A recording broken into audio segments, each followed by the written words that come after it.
Alright guys, welcome. Today I'm going to teach you guys about how to resize an image in Adobe Photoshop. So maybe you're trying to upload your image to something and they say they want it to be like a certain size or something and your photo is not of the size that it wants.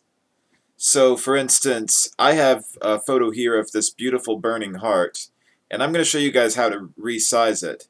So what you would do over here is go to Image, Image Size, and for instance, if I want to use it as a badge on Twitch, it's way too big. I would want it to be like 72 by 72 pixels, and then I can do that.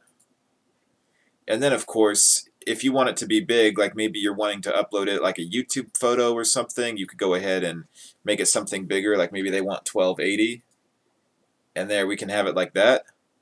Anyhow, thank you guys so much for watching this video. Please subscribe and leave a comment below. Give a thumbs up, and stay tuned till next time. Stay awesome.